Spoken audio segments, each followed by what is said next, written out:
Akang Teteh, kembali lagi bersama saya Santi Soekarno di podcast Ngadua bersama Balad Barudak 2. Nah, Akang Teteh, kali ini kita akan cerita yang agak serius tapi santai karena kebetulan hari ini, sore ini saya kedatangan alumni. Beliau angkatan 88 dan beliau adalah sosok yang menurut saya sangat boleh saya sebut sebagai sosok yang inspiratif gitu ya. Karena ketika saya mendapatkan berita bahwa tamunya siapa, saya langsung wow, keren banget dan ini bisa menjadi contoh bagi Akang Teteh atau kawan-kawan siswa yang masih sekolah saat ini. Angkatan 88 dan beliau adalah Tara. Halo Teh Tina. Tina Meilani atau Meilina? Oh, kebalik. Tina. Sudah sekali pengulangan, Pak. Betul, nggak apa-apa. Demikian, nah Akang Teteh angkatan 88 atau angkatan siapapun yang kali ini menikmati podcast Ngadua sangat istimewa sekali karena beliau adalah CEO BRI Manajemen Investasi. Begitu ya Teh ya? Betul. Nah Teteh, sampai jadi CEO tuh gimana ceritanya Teh? Alhamdulillah ya. Mungkin saya sedikit cerita karena ini perjalanan karir yang berangkat dari pekerjaan yang sifatnya sangat spesialis gitu. Oke. Jadi bidangnya investasi. Sebelumnya menarik ya. Berangkatnya dari perbankan sebenarnya. Saya jadi bankers yang menjadi praktisi di investasi. Nah, dari bankers ke praktisi investasi. Iya, jadi ya diberikan amanah untuk mengelola perusahaan yang bergeraknya di bidang investasi. Di bidang pasar modal seperti itu. Memang untuk mencapai tugas itu seperti apa? Ya memang ini adalah tugas dari induk. Jadi BRI Manajemen Investasi itu kan bagian dari BRI Group. Ada penugasan-penugasan yang diberikan kepada kami gitu ya untuk membesarkan perusahaan-perusahaan anak. Nah, salah satunya BRI Manajemen Investasi. Sebelumnya sih saya berkarirnya lebih banyak di perbankan, hampir ya 20 di atas 25 tahun deh. Di atas 25 tahun. Berarti konsistensi ya yang dijaga. Kira-kira Teh, kalau kita bicara pekerjaan gitu ya, dikaitkan dengan SMP 2 nih Teh. Ada nggak momen yang membuat Teteh ketika sudah sampai di titik CEO ini gitu ya, terus membuat flashback ada sebuah momen penting di mana kayaknya perbankan nih, apakah mengingatkan guru barangkali ya, atau mengingatkan sosok kepala sekolah? Kira-kira ada nggak tuh Teh? Apa ya, mungkin ada cerita di sekolahan di SMP gitu ya, yang menurut saya kayaknya lucu tapi itu men-trigger gitu. Oke. Dulu saya seneng banget lihat orang main basket gitu ya, terus pengen banget jadi anak basket. Legend kali ya. Gitu ya. Terus ikut lah ya di kegiatan olahraga. Cuman memang yang namanya seorang ahli ya, guru ya dalam hal ini bisa melihat bakat kita. Betul. Gitu ya. Pada saat saya ikut latihan basket, terus dari guru olahraganya kayak gerakan kamu ini tidak olahragawan sekali gitu. Nggak atlet ya, tolong dicatat Akang Teteh. Gitu. Cuman oke gitu ya. Pada saat itu kan pasti bete lah ya. Cuman saya pikir ya emang iya juga sih ya, daripada nanti timnya daripada menang, maksa gitu terus ya. gimana. Terus gara-gara saya pengen maksa. Nah terus tapi kesenangan itu nggak berubah sampai SMA, terus tetap seneng lihat olahraga itu. Tapi di SMA artinya tetap di lingkungan itu, tetapi dengan peran lain. Misalnya, apa itu? Saya tetap berada di circle anak basket, tapi mungkin pada saat di SMA tuh masuknya di sisi penggembira lah ya, pemandu sorak ya, cheerleader. Wih, ya. cheerleader. Gitu ya, karena sedikit ya, SMP 2 juga punya loh. Iya. Ada cheerleadersnya loh. Iya di sini. betul. Jadi saya tuh ngelihat bisa tetap di dalam lingkungan itu. Terus kita tuh kalau memang mau menyukai sesuatu, udah ada modal tuh. Tinggal kita melihat sebenarnya kapabilitas kita tuh adanya di mana. Di mana, Ya, betul. pada saat kita ternyata capable-nya di situ, karena guru olahraga itu kamu kok gerakan melempar bolanya kayak orang nari gitu loh. Jadi Oke. ya udah menari, tetapi di circle orang anak basket kan ada profesi Betul, lain istilahnya. betul. Sehingga ya udah tetap ada di lingkungan yang menyenangkan dengan kemampuan yang cocok mungkin saat itu. Akhirnya tersalurkan. Akhirnya tersalurkan. Jadi saya ngeliat itu sama dengan pekerjaan gitu. Jadi kadang kita di bidang apa gitu masuk kerja kan kita belum tahu bidangnya apa, ahlinya apa. Tapi begitu kita di situ kan kita melihat, oh ini kayaknya seru.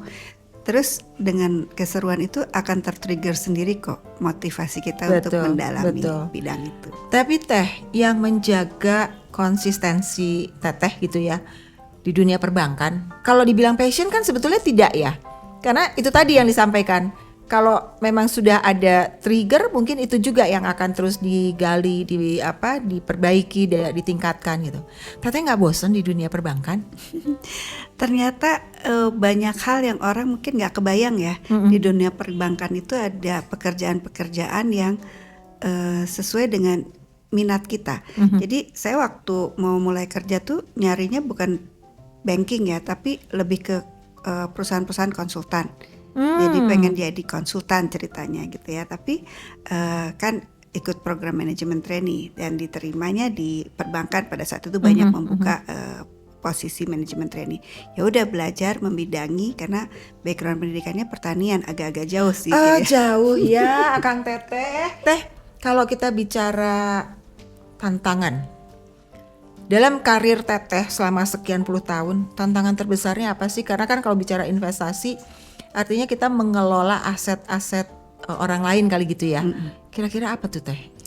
Tantangannya sebenarnya kalau kita kerja itu tantangannya mengalahkan diri kita sendiri. Aduh, jelek ya, memang bener sih. Paling soalnya kita pasti ada di momen yang aduh mager banget, aduh bos gue gini banget, aduh kerjaannya gini banget. Tapi itu pernah ada di Teteh ya? pasti itu Oke, setiap orang oke. pasti mengalami itu. Cuman apa ya, kalau mau maju ya emang harus punya Fight-nya positive begitu ya. vibes ya. Fight-nya Jadi begitu. saya tuh ada percaya bahwa di setiap suatu kondisi itu selalu ada sisi baik. Jadi tugas kita cari sisi baiknya apa supaya kita nggak jadi pesimis tapi timbul lagi optimisme baru gitu. Keren banget ya Kang Teteh. Ini bisa jadi sebuah contoh kalau kita memang konsisten, komitmennya kuat, bisa dijaga, dan sebetulnya kita tidak mengalahkan orang lain tapi mengalahkan ego dan narsistik diri kita sendiri kan ya, untuk tetap bisa on track, atau bahkan kalau kita pindah kuadran pun sebetulnya ya tetap itu aja yang dijaga gitu ya. Nah, ini sebenarnya keren banget ya. Dan kalau bicara investasi, kadang-kadang kan orang tuh berpikir bahwa ntar rugi gitu ya. Apalagi kalau investasi itu banyak banget, ada emas, ada rumah, ada apa, bahkan hal-hal yang nggak terpikir oleh kita gitu ya. Nah, kalau bicara tantangan juga nih ya Teh, sebetulnya berarti kita kan di dalam sebuah lembaga serius perbankan BRI gitu ya. Kalau di Teteh sebagai yang menggawangi lah gitu ya di bidang investasi, tantangannya apa sih selain dari diri kita sendiri yang tadi Teteh sampaikan? Ya, saya tuh lebih ngelihat begitu saya ditugaskan, dikasih amanah untuk di perusahaan ini, saya kan mempelajari industrinya. Kemarin industri perbankan, sekarang industri manajemen investasi. Ternyata itu saya lihat ternyata rendah sekali penggunaan produk investasi oleh masyarakat kita. Ternyata Apa karena sulit Teh? pemahamannya, ternyata literasinya juga ternyata sangat balik rendah lagi dibanding. ya. Jadi literasi di capital market compare to perbankan itu jauh sekali persentasenya. Jadi menimbulkan, saya rasa kayak wah ini saya harus giving the good news ini. Jadi karena sebenarnya kalau kita mempelajari investasi, banyak cerita bagus kalau kita paham. Nah, justru giving good news-nya ini dan pemahaman para penggunanya ini, itu yang harusnya di-build barangkali gitu ya. Yes. Ini sedikit lagi flashback. Kalau misalkan ada siswa dari SMP 2 atau siapapun yang melihat kita sedang berbincang-bincang saat ini, kira-kira nih ya Teh, apalagi sekarang ini era digital. dan dunia perbankan itu banyak sekali mengalami perubahan. Dulu orang investasi, beli tanah, beli aset itu sendiri. Sekarang ini ada pihak ketiga yang bisa mengelola. Kontrolnya gimana Teh?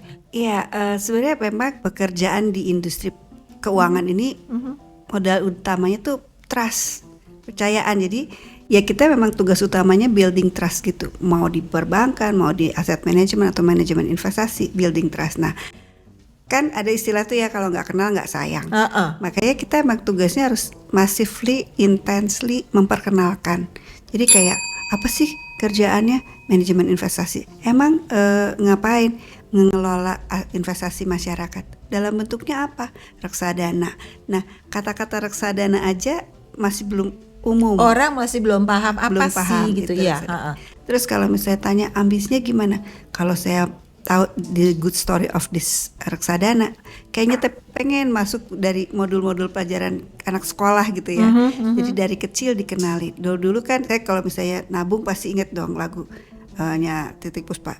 Yuk nabung yuk, itu kan kayaknya mindset Bang Bingung yuk kita nabung Nah, gitu ya. itu udah masuk gitu ya. Tapi kalau untuk investasi, reksadana ke anak-anak ini Agak sulit ya. Agak sulit. Apalagi tadi betul literasi. sebenarnya misalnya seperti ajang-ajang seperti ini adalah ajang positif untuk menyampaikan bahwa investasi itu nggak sulit. Investasi itu kayaknya untuk orang kaya enggak. Kita bisa beli reksadana dari 10.000 gitu. Oh ya. Gitu investasi. Tapi ada batasan dong Teh, kalau 10.000 tuh misalkan kali berapa gitu. Enggak, 10.000 aja. Mau belinya di mana? Di digital platform ada. Oh ya. Gitu. Jadi itulah yang harus kita sampaikan bahwa ini mudah, murah, siapa aja boleh beli. Terus ini adalah produk yang menerapkan prinsip-prinsip investasi kayak don't put your egg in one basket tuh di produk ini ada. Betul. Gitu. Saya ada basketnya sih. Ada basket. Egg-nya tetap on behalf my jadi- gitu kan. So hobinya sukanya basket kan nyambung tuh ya sama Iya. kerjaannya. Basket ya. Egg-nya ini Teh. Biasanya orang tuh memang suka persepsinya salah sih ya. Kita semua simpan di dalam satu basket. Egg-nya juga mungkin cuma satu, nggak ada eggs gitu ya, sehingga nggak invest dong berarti ya. Nah Teh, kalau kita bicara BRI sebagai sebuah lembaga yang memang sudah cukup established gitu ya. BRI ini kan memang relevan dengan dalam tanda kutip rakyat. Tapi sekarang sepertinya BRI ini sedang meningkatkan level. Apalagi di bidang investment, Teteh menjabat sebagai CEO BRI Manajemen Investasi. Kira-kira kalau untuk Akang Teteh, siswa atau siapapun yang ada di SMP 2 saat ini, ada nggak sebuah barangkali program ataupun pengetahuan yang bisa minimal membuka sedikit wawasan, investasi itu ternyata semudah itu, karena 10.000 tuh menggiurkan loh Teh. Ya, sebenarnya banyak ya program yang kita lakukan untuk mengenalkan ada solusi lain di dalam menata keuangan kita gitu. Karena saya berangkatnya memang dari bidang wealth management atau financial planning. Ya, jadi biasanya saya melakukan advisory. Jadi cocok begitu. Saya bilang kenapa kok betah di perbankan? Akhirnya ketemu tuh cita-cita awal pengen jadi advisor tuh ternyata ketemu di perbankan. Ternyata ada profesi itu gitu. Jadi saya mulai menyukainya. Terus wah nggak sekolahnya gak tinggi-tinggi amat, ternyata di situ kita dituntut sertifikasi, jadi kayak sekolah S2 tapi sesuai profesinya. Sertifikasi. Jadi itu dibekali gitu. Terus menyampaikannya dalam bentuk program-program apa? Banyak, karena kita selalu punya program kerja goes to school, goes to campus, goes to the company, employee benefit program, merencanakan pensiun, merencanakan uang sekolah dan segala macam itu menjadi bagian dari pekerjaan kita sehari-hari sebenarnya. Ini sepertinya relate ya dengan program-program yang akan kami launching nih di beberapa saat lagi ke depan. Karena memang pengetahuan perbankan, investasi itu memang perlu dari sejak dini ya. Apalagi kalau kita ingin meleverage our life. Karena kalau kita bicara lifestyle anak sekarang berbarengan dengan gadget, sepertinya nggak sebanding gitu ya. Kalau gadget kan itu kita spending, ya nggak sih Teh? Tapi kalau kita pergunakan gadget kita untuk investasi, mengontrol dan sebagainya, kayaknya lebih bermanfaat. Berarti bisa dong ya nanti dikenalkan kepada siswa-siswa di SMP 2 barangkali gitu. Iya. Boleh banget dong ya Teh ya? Boleh banget dan sangat-sangat bisa. Tapi memang cara membuat anak-anak itu bergerak harus diawali dari orang tuanya. Itu tadi. Jadi kalau ya. misalnya orang tuanya enggak gitu ya. Anaknya juga Anaknya agak sulit juga untuk ya, misalnya masuk ke itu, betul. Anaknya suruh nabung, anaknya sudah mulai investasi seberbusa-busa kita ngajarin, kalau dia Tetap tidak melihat aja. budaya di keluarganya Nggak ke-build juga nggak kebuild habitnya. juga. Jadi kita Oke. memang layering dari orang tuanya, kita masuk di kantor-kantornya mungkin atau di komunitas-komunitasnya, kemudian juga ke anak-anaknya melalui sekolah-sekolahnya, dan harapan besarnya itu kurikulum pelajaran tuh memasukkan Oke, bidang-bidang oke. itu atau mengenalkan lah ada solusi-solusi finansial. Jadi nggak terkaget-kaget dan loncat-loncat. Misalnya anak-anak sekarang tiba-tiba nggak apa-apa ada alternatif Bitcoin, kripto dan segala macam. Bahkan kadang-kadang mirisnya kan sekarang anak-anak kecil udah kenal judol, Betul. pinjol. Sebenarnya judol itu kan Baik. ekspektasi return yang tinggi ya. Setuju. Tapi kan prinsip itu ada di investment. Cuman nggak diajarin high risk, high return.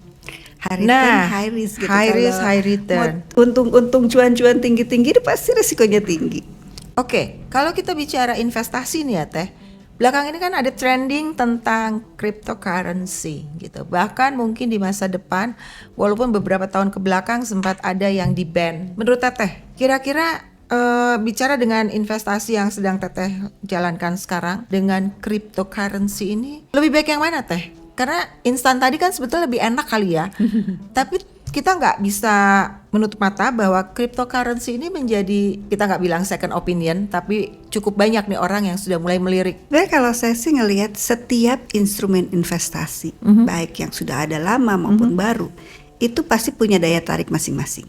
Cuman kuncinya satu, kita harus benar-benar ngerti apa sih yang kita beli gitu loh, apa yang kita invest. Jadi enggak lebih baik ini, enggak. Setiap orang tuh profilnya beda-beda. Ada yang agresif banget pengen nyobain aja setiap hari, karena regulator pun sudah menyiapkan satu departemen khusus untuk mengelola crypto investment ini. Jadi memang itu adalah sudah menjadi salah satu pilihan dalam kita berinvestasi. Dari mungkin orang dulu investnya di tanah, Tak kenal maka tak sayang ini gitu. ya, Terus nanti betul. beli obligasi, mulai punya reksadana, dan itu terus bergerak gitu. Dan sekarang ada kripto, ada, dan itu nggak boleh kita ignore ya. Jadikan itu bagian dari portofolio kita, bagian dari keranjang kita juga, supaya X-nya tadi nambah nih, ada Another satu jenis. basket for our egg. Nah, Teh Tina, kalau kita bicara visi dan misi sebagai CEO, Teteh boleh sampaikan nggak kira-kira BRI nih? Saya nggak bilang banknya ya, BRI. Holding berarti kan 5-10 tahun ke depan, menurut Teteh gimana tuh tentang visi misi literasi yang memang kalau kita bicara legacy, apalagi kita sebagai alumni SMP 2, kira-kira apa yang bisa disampaikan tentang Oke, jadi kalau saya boleh cerita visi BRI MI ya, sebagai bagian dari grup, tentunya kita selalu tahu lah ya, di situ ada kata rakyatnya ya. BRI MI sendiri itu ingin menjadi biggest MI in Indonesia pasti, yang dipercaya sehingga jadi dipilih oleh seluruh rakyat Indonesia. Okay. Terus memang kita punya, tapi harus punya kapabilitas global. Itu visi ke depannya. Sederhananya ingin jadi MI-nya rakyat Indonesia gitu. Jadi kalau rakyat Indonesia mau berinvestasi reksadana, belinya atau milihnya BRI MI. Tapi untuk bisa terpilih itu gimana? Ya harus membangun kepercayaan gitu. Untuk membangun kepercayaan, biar dipercaya kayak apa? Ya harus memiliki kapabilitas yang terbaik. Kapabilitas terbaiknya seperti apa? Minimal setara dengan global player, seperti itu. global players? Ya. Berkaitan dengan Indonesia Emas nih ya Teh, kira-kira 5-10 tahun ke depan tercapai nggak? Insya Allah tercapai. Karena saya ngelihat datanya, reksadana itu baru 2,5% dari GDP Indonesia. 2,5% dari Kecil GDP. banget.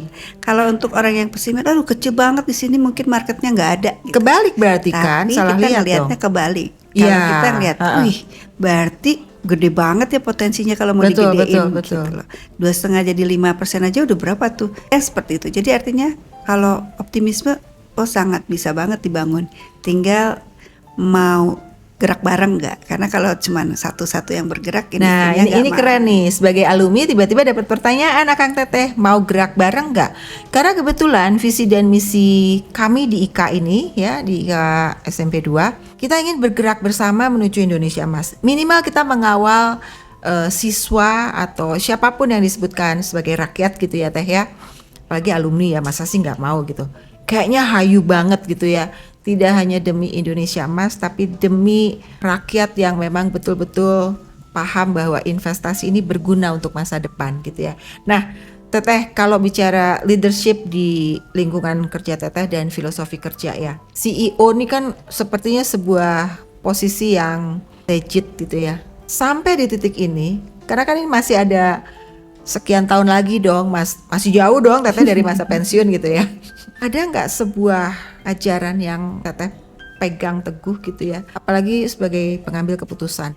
Ya, kalau kita jadi CEO atau memimpin sebuah perusahaan, menjadi puncak pimpinan, itu satu aja sih, jadi leader. Jadi leader itu, we are a leader gitu, not a boss gitu ya. Kayak gampang ya ngomongnya, tapi sebenarnya prakteknya enggak. Karena basic leader itu harus kasih contoh.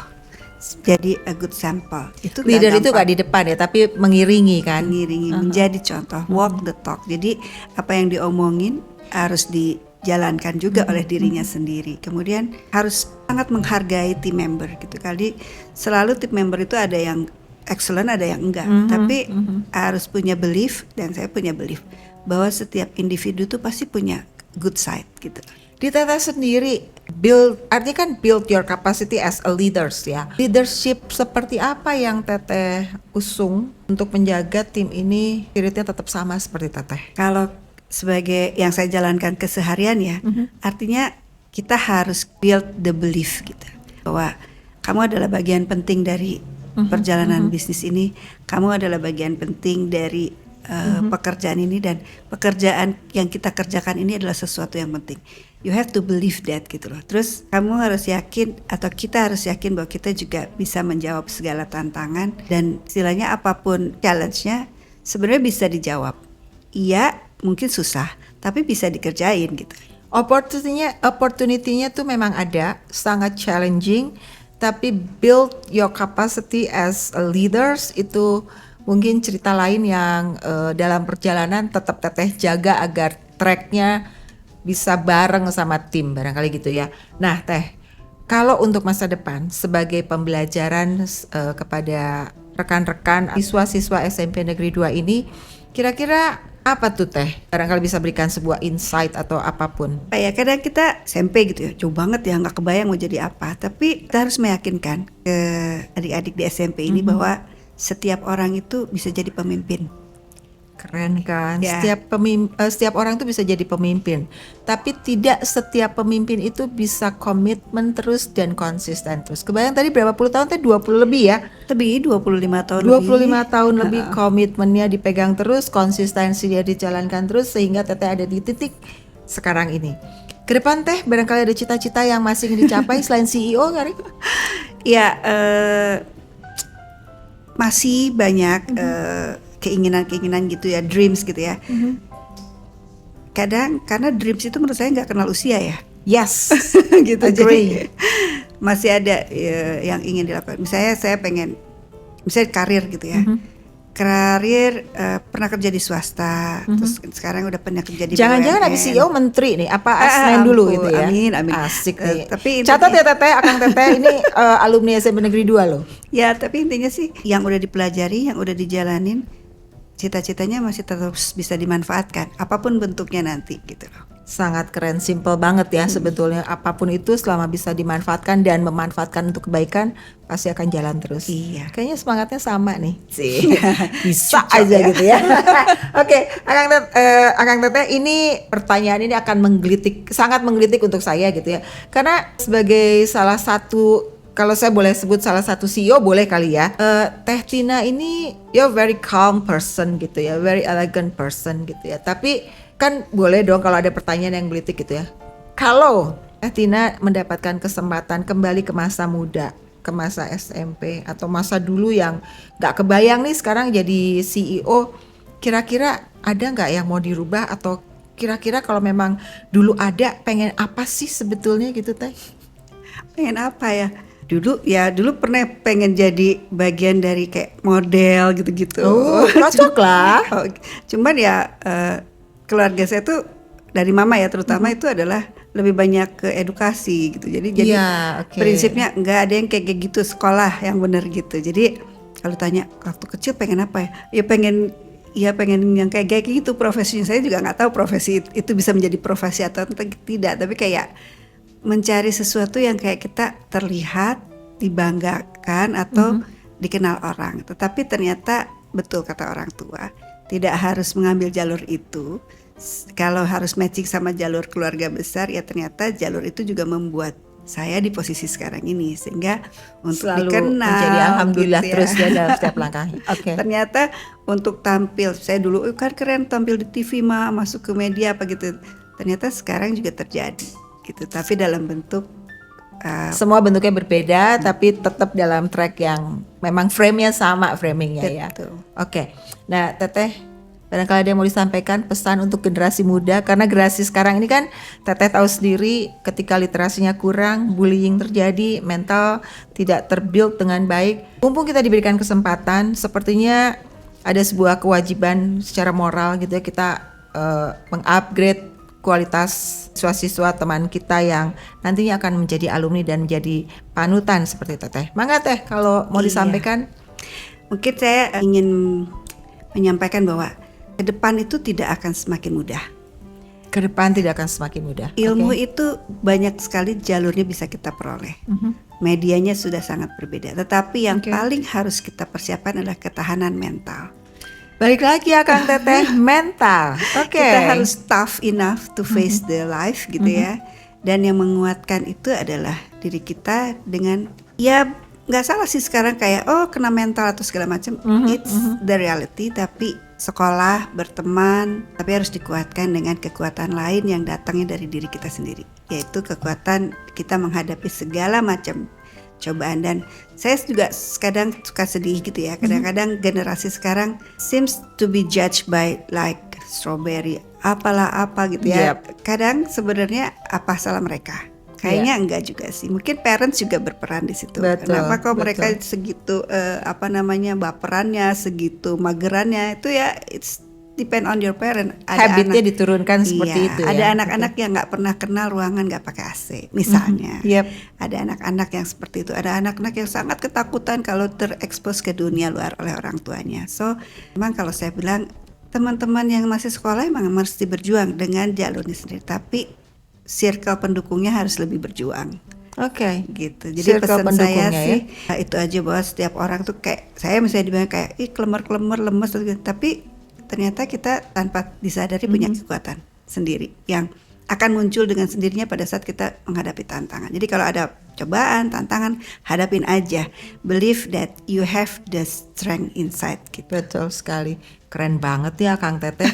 Kayaknya pembicaraannya ini tuh serius banget, karena di awal tuh CEO investment gitu ya, yang sulit nggak sih mencapai di titik itu. Tapi kalau melihat urut gitu ya, cerita-cerita dari Teh Tina ini kayaknya build our character, build our mental itu lebih menjadi fondasi kita, sehingga kedepannya memang semuanya menjadi mudah gitu kan ya Teh ya.